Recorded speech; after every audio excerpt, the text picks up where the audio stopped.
آج کے اس بیان کا عنوان دوسرا عنوان اما سیدہ آمنہ سلام اللہ تعالیٰ علیہا کے ذات بابرکت۔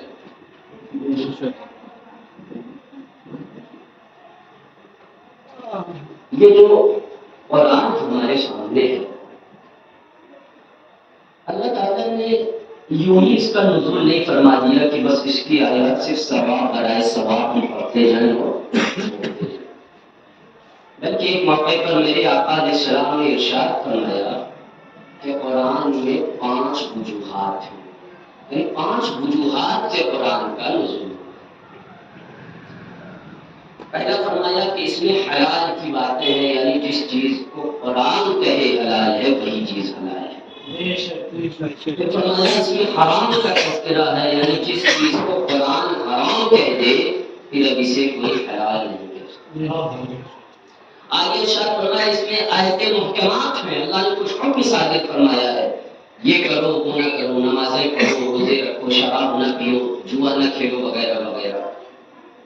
آگے ارشاد فرمایا کہ کچھ آیتیں متشابہات ہیں، یعنی کہ جن کا ظاہری مفاہیم ہمارے سمجھ میں نہیں، جیسے ارشاد فرمایا ید اللہ فوق ایدیہم واضحہ، تو عقل اس بات کو قبول نہیں کرتی کہ اللہ کے ہاتھ کیسے ہوتے ہیں اور کیا ہو سکتا ہے۔ اسی طرح ارشاد فرمایا 5ویں جو وجہ ہے کہ امثال و قصص اس میں بیان کیے گئے ہیں، یعنی قصے بیان کیے گئے، لیکن قصوں کا مطلب یہ ہے کہ قرآن صرف قصوں کی کتاب نہیں ہے، بلکہ اللہ ان قصوں کے ذریعے ہمیں کچھ واعظ و نصیحت فرمانا چاہتے ہیں۔ اللہ تعالیٰ کوئی قصہ بیان فرماتے ہیں اور پھر ان قصوں کے ذریعے سے ہمیں یہ کسی کی شان بیان کرنی مقصود ہوتی ہے کہ سوچو جب اس کی شان ایسی ہے تو پھر اس کی شان کیسے ہوگی۔ تو چنانچہ اسی ایک ٹاپک کو میں استعمال کرتے ہوئے، یعنی امثال و قصص کے ذریعے سے میں سیدہ آمنہ سلام اللہ تعالیٰ علیہا کے شان میں چند باتیں عرض کرنا۔ اللہ تعالیٰ نے بہت ساری ماؤں کا تذکرہ قرآن میں کیا ہے، بے شک وہ جو نبیوں کی مائیں ہیں ان کا تذکرہ کلام پاک میں کیا گیا۔ بالخصوص ابھی میں آپ کے سامنے جو آیت پیش کر رہا ہوں اللہ کی توفیق سے، اس آیت پاک میں اللہ نے ایک نبی کی ماں کا ذکر کرتے ہوئے ارشاد فرمایا کہ اللہ تعالیٰ کس انداز میں حفاظت فرماتا ہے اپنے انبیاء کو اور ان کے نسلوں کو۔ فرمایا اعوذ باللہ من الشیطان الرجیم ربی ہب لی من الصالحین۔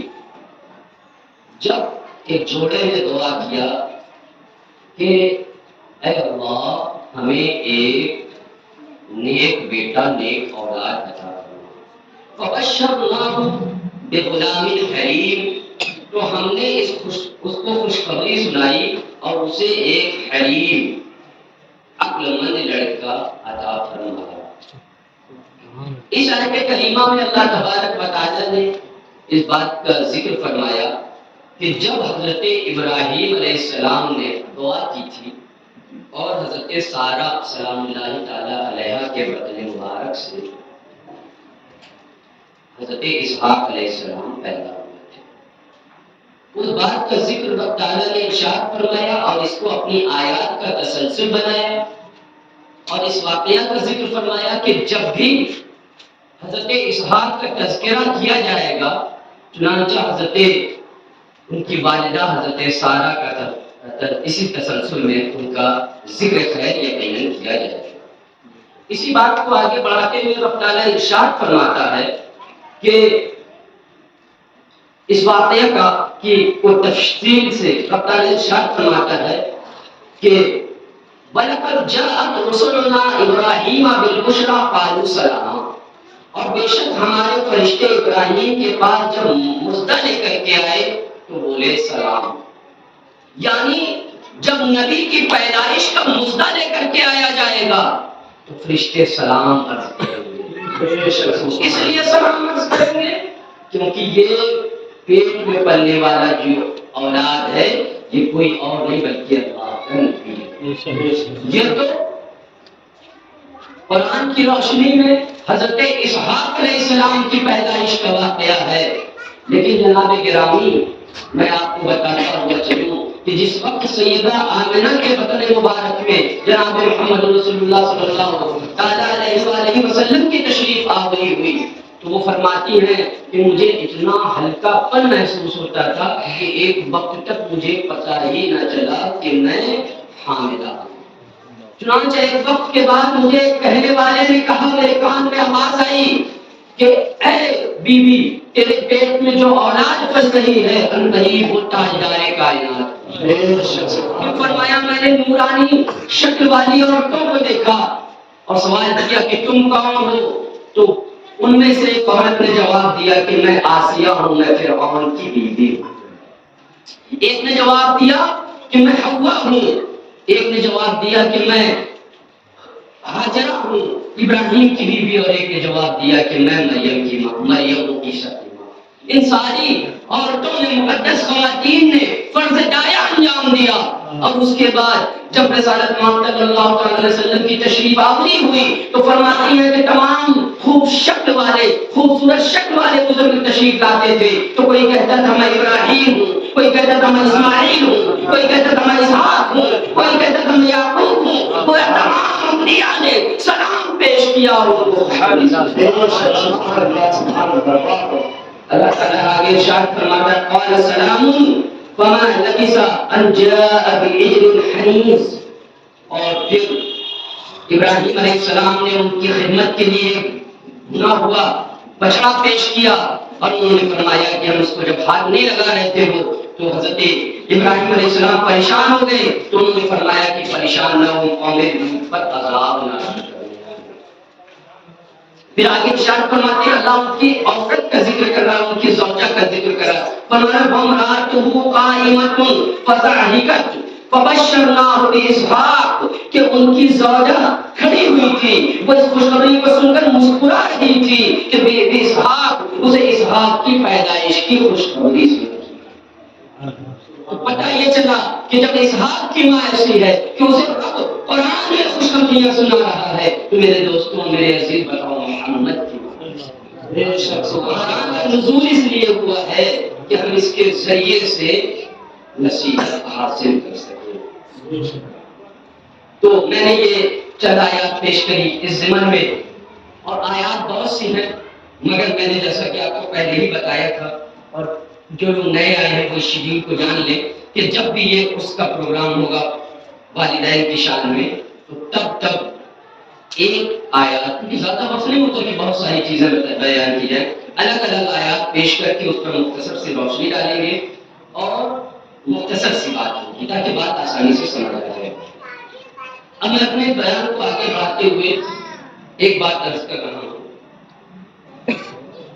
بہت سارے گروہ ایسے بھی ہیں جو خود کو مسلمان بھی کہتے ہیں مگر رسول اللہ صلی اللہ علیہ رسول کے والدین کو کافر بھی کہتے ہیں.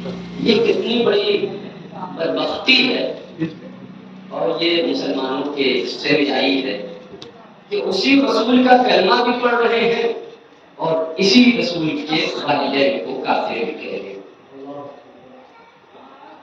تو یہاں میرے سامنے اس وقت جس بات کا ذکر ہے میں چاہتا ہوں کہ مختصراً بات عرض کر دوں.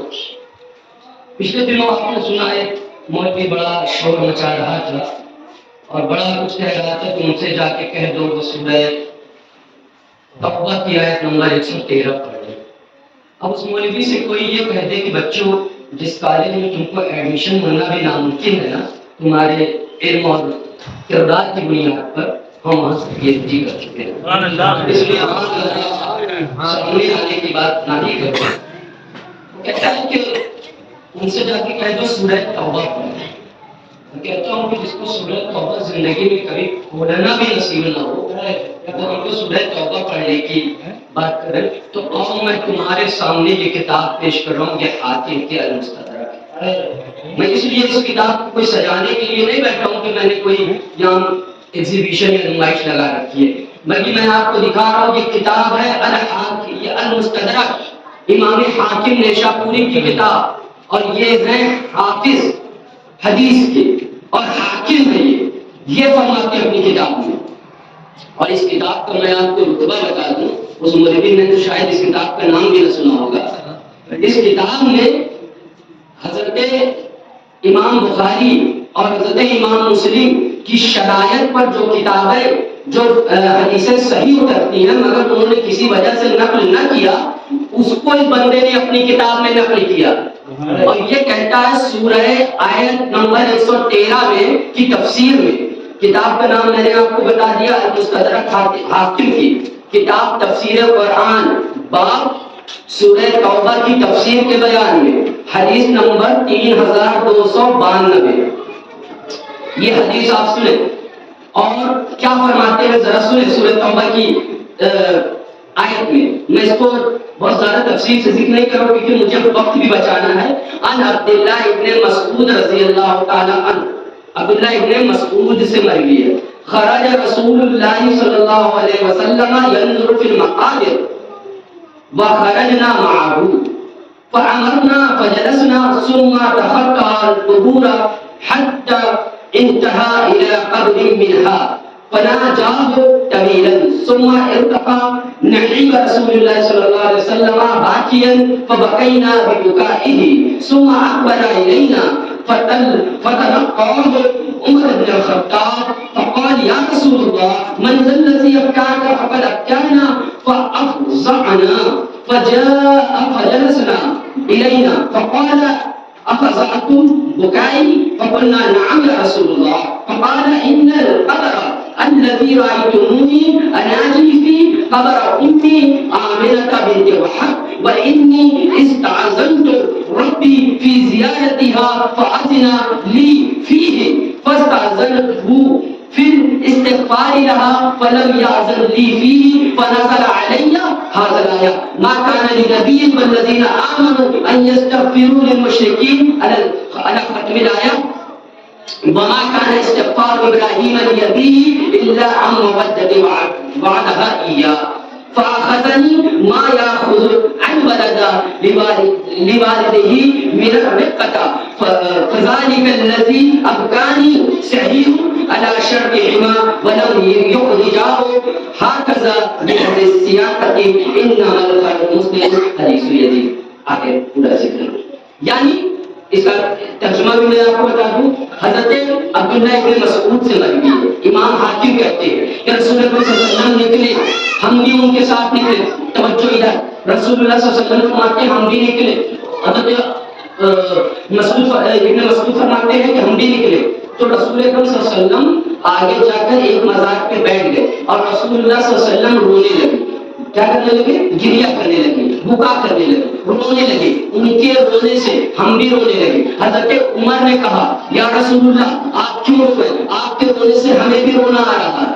رسول اللہ صلی اللہ علیہ وسلم نے فرمایا اے عمر کیا تم میرے رونے سے رو رہے ہو؟ کہا یا رسول اللہ ہاں آپ کی وجہ سے رو رہے ہیں. کہا آپ کس لیے رو رہے ہیں؟ رسول اللہ صلی اللہ علیہ وسلم نے فرمایا یہ میری امی آمنہ کی قبر ہے, میری امی آمنہ کی قبر ہے. میں نے رب سے اجازت مانگی کہ اے رب مجھے اس بات کی اجازت دے دے کہ میں آمنہ کی قبر پہ جاؤں. رسول اللہ نے فرمایا کہ اللہ نے مجھے اجازت دے دی. پھر فرماتے ہیں رسول اللہ کہ میں نے اجازت مانگی یا رسول اللہ میں اپنے ماں کے لیے استغفار کروں, ان کے لیے طلب مغفرت کروں. اللہ نے اجازت نہ دیا, بس اسی لیے میں رو رہا ہوں. اب مجھے بتاؤ, کہنے والوں بڑا زور زور سے چلا رہے تھے سورہ توبہ کی آیت نمبر 113 پڑھو, اس میں ابو طالب کو کافر کر. میں کہتا ہوں تمہارے دین کو کیا مانوں, تم تو رسول اللہ کی ماں کو بھی کافر کہتے ہو. تم اتنے بے حیا اور بے شرم ہو کہ تم نے تو رسول کی ماں کو کفر کی گالی دی ہے, آج تم ابو طالب کو گالی دے رہے ہو. تو تمہارا کیا, تمہاری کیا سنی جائے؟ مگر تمہارا یہ سیاہ چہرہ, تمہاری یہ کالی کرتوت, اب میں رسول کی امت کے سامنے بے نقاب کر رہا ہوں. اور کس نے کیا یہ؟ حاکم. جا کے پوچھ کیا حاکم کون ہے. اور اسی حدیث کو اسی روایت کے ساتھ آ کے مجھ سے پڑھو. امام محمد ابن احمد الواحدی نے بھی ابو الحسن جس کی کنیت ہے, بہت پہلے جو 1000 سال پہلے کا جو مفسر ہے, اس نے بھی اپنی کتاب شان نزول میں بھی اسی واقعے کو نقل کیا. تو مجھے ایک بات بتاؤ, بڑا معصومانہ سوال ہے, یہ میرے ہاتھ میں مولانا شاہ احمد رضا خان کی فتاوی رضویہ، کیا ہے؟ فتاوی رضویہ، اور جو اچھا کام کرے اس کی تعریف بھی بنتی ہے۔ مولانا احمد رضا خان نے بڑا اچھا کام کیا، ایک کتاب میں ایک رسالہ لکھا کہ رسول کریم کے آبا و اجداد کا مسلمان ہونا، کیا لکھا؟ رسول اللہ کے آبا و اجداد کا مسلمان ہونا۔ ہم اس بات پر ان کی تعریف کرتے ہیں مولانا احمد رضا کھلے ہوئے دل سے، اور اللہ تعالیٰ سے دعا کرتے ہیں ان پہ کروڑوں برکتیں نازل فرمائے۔ ہمیں کسی سے بغض نہیں، ہم تو بزرگوں کا ادب کرنے والے ہیں۔ جس نے اچھا کام کیا اس کا جو اچھا کام ہے اس کا ادب کریں گے، لیکن اگر کوئی بارگاہ رسالت کے خلاف آواز اٹھائے گا تو وہ کتنا بھی بڑا محدث ہو، کتنا بھی بڑا مفسر ہو، بلکہ آسمان کا کوئی فرشتہ بھی آ جائے، ہم اس کی بھی قدر نہیں سمجھتے۔ رسول اللہ کے خاندان کی قدر نہیں، اس کی کوئی قدر نہیں۔ نعرہ تکبیر، نعرہ تکبیر، نعرہ رسالت، نعرہ رسالت، نعرہ حیدری، نعرہ حیدری۔ اب مجھے بتاؤ اس کتاب کو جو میرے پاس اس وقت موجود ہے، اس کی جلد نمبر 19 میں صفحہ نمبر 311 سے لے کر آگے تک کتاب المناقب والفضائل میں امام احمد رضا خان نے باقاعدہ پورا ایک رسالہ لکھا، اور اس رسالے میں کیا کیا؟ رسول اللہ کی ماں اور باپ کو ایمان والا ثابت کیا، اچھا کام کیا تھا، ایمان والا ثابت کیا، اور اس میں ان تمام حدیثوں کو رد کیا ہے جس میں ان کو کافر کہا گیا۔ اب میرا سوال یہ ہے کہ جب مولانا احمد رضا خان امام حاکم کی حدیث کو رد کریں، اس کے باوجود وہ تاج ڈالے اہل سنت ہیں، تو اگر جس حدیث میں ابو طالب کو کافر کہا گیا، میں نے ان حدیثوں کو رد کر دیا تو مجھ کو ملتے ہیں۔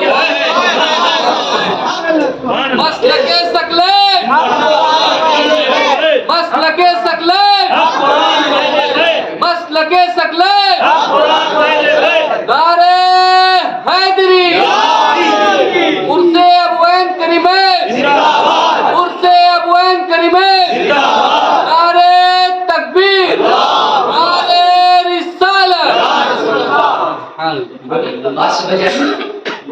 بات سمجھنی اتنی جوش کے ساتھ نہیں سنی کہ حاکم جو محدث ہے اور بڑا عظیم شخصیت ہے، امام ہے، حاکم ہے، حافظ ہے، وہ رسول کے والد والدین کو اپنی کتاب میں والدہ کو کافر کہے اور اس کا رد کرے مولانا احمد رضا، تو مولانا احمد رضا کی سنیت نہیں جاتی، اور میں امام بخاری اور مسلم کے اس حدیث کو اس کے خلاف آواز اٹھاؤں تو کہتے ہیں یہ سنی نہیں، ہر سنیت سے نکالنا تو پہلے احمد رضا کو نکالنا۔ میں تم کا بڑا احترام کرتا ہوں، اور میں اس لیے احترام کرتا ہوں کہ میں جانتا ہوں ان کی شان عظمت، مگر افسوس تمہارے اوپر ہے کہ تم ان کی تعلیمات کو بھول جاتے ہو۔ نذرانہ لینے کے لیے تو وہ یاد آتے ہیں، مگر جہاں تعلیمات کی بات آتی ہے وہاں سے وہ اپنا پیٹ یاد آتا ہے۔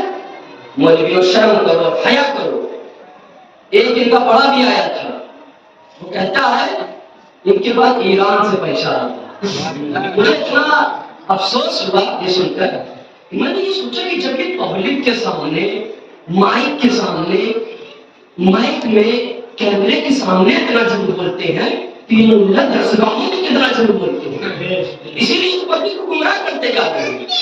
بحمد تعالیٰ مجھ کو کہہ رہے ہیں ایران سے پیسہ آ رہا ہے، الحمدللہ تعالیٰ میرا کہیں سے کوئی ایک روپیہ اگر اس نام پہ آیا ہو تو میں صدقہ ایمان کی دعا کرتا ہوں میرا ایمان صدر ہو جائے، لیکن اگر نہ آتا ہو تو مولوی جھوٹ بولنے والے کذاب تیرا ایمان غلط ہو جائے۔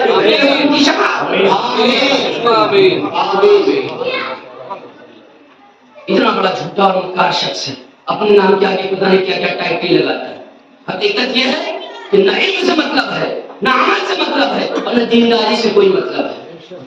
ایک جماعت ایک عرصے تک یہ لوگ رسول اللہ کی ماں کو کافر کہتے آ رہے ہیں، ان کے گندے چہروں کو پہچانا ہو مسلمانوں، اس میں کسی پڑھنے کی ضرورت نہیں، کچھ پڑھنے کی ضرورت ہے، تم کچھ پڑھے ہو نہیں پڑھے، رسول اللہ کی امتی تو ہوتی نہیں۔ اگر رسول اللہ کی امتی ہو تو بتاؤ رسول اللہ کی ماں کافرہ ہے کہ مشرکہ؟ یہ ان کی کتابوں میں لکھا ہے کہ رسول اللہ کی ماں کافرہ ہے، اس کے باوجود انہوں نے مذہب کا جھنڈا اٹھا رکھا ہے۔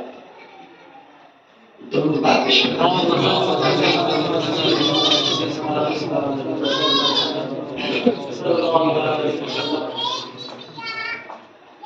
خیر میں یہ عرض کر رہا تھا کہ ہماری کسی بزرگ سے کوئی دشمنی نہیں، ہم بزرگوں کا ادب و احترام والے ہیں، لیکن اگر کہیں کسی سے علمی کوئی کوتاہی ہوئی ہے اور علمی کوئی معاملہ ہے تو یقیناً ہمیں اپنی بات رکھنے کا کوئی حق ہے، وہ علم کے دائرے میں ہے۔